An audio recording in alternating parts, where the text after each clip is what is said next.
राज्य सरकारच्या कृपेने महाराष्ट्र हा NCRBच्या अहवालानुसार महिला, बालकं आणि मुली यांच्या अत्याचाराच्या गुन्हे नोंद होण्याच्या प्रमाणामध्ये देशात दुसऱ्या नंबरला आहे. अशा प्रकारचा NCRBचा अहवाल आहे. हे खुद्द मुख्यमंत्री महोदय कर्तव्यदक्ष आणि ते गृहमंत्री आहेत हे ते कायम विसरलेले असतात. त्यांनी विधानभवनामध्ये कबुली दिली आहे आणि हे देत असताना स्वतःची सवयीप्रमाणे पाठ थोपटून घेण्याचे ते कमी पडलेले नाहीत.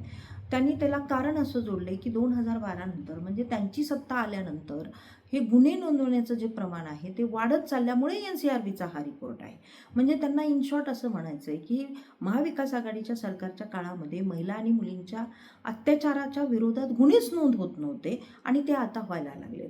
मान गई म्हणजे देवेंद्रजी फडणवीस साहेब, आपण गृहमंत्री आहात आणि स्वतः विधानभवनामध्ये कबूल करतायत की महिला आणि मुलींच्या अत्याचारामध्ये देशात महाराष्ट्र हा अव्वल नंबरवर आहे.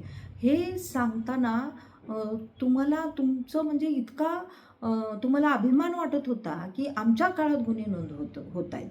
वास्तविक पाहता तुम्ही जे नेहमी महिला सुरक्षा, महिलांनी आत्मनिर्भर राहिलं पाहिजे, नारी शक्तीवंदन वगैरे वगैरे च्या ज्या नेहमी आरोळ्या ठोकत असतात ना, त्याला मला वाटते मोठा असा तमाचा NCRBच्या अहवालाने मारलेला आहे.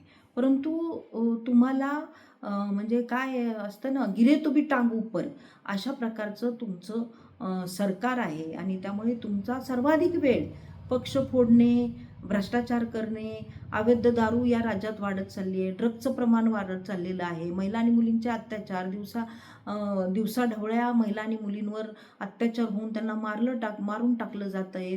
खरं तर ग्राउंड लेवलला, पोलीस स्टेशनला मुख्यमंत्री महोदय तुम्ही गृहमंत्री आहात, जरा येऊन पहा की ग्राउंड लेवलला, ग्रासरूट लेवलला, बीट पोलीस स्टेशनला महिला आणि मुलींवरील अत्याचाराचे गुन्हे नोंदवताना काय काय दिव्यातून त्यांना जावं लागतं. कौटुंबिक हिंसाचारामध्ये जर एखादी महिला आमची कौटुंबिक हिंसाचाराने ग्रस्त असेल, तिला मारहाण झाली असेल आणि ती जर पोलीस स्टेशनला गेली तर सर्रासपणे NC नोंदवली जाते आणि तिला सांगितलं जातं की हे कौटुंबिक आहे आणि तुम्ही तुमच्या घरगुती ह्याच्यात ते मिटवून टाका आणि त्याचंच पर्यावसन पुन्हा आमच्या विवाहिता मारल्या जातात यात होते. त्यामध्ये तुम्ही काही सुधारणा केली आहे का? तुमचं महिला दक्षता पथक, तुमचं काय फिरतं पथक जे काही आहे तुमचं, ते नेमकं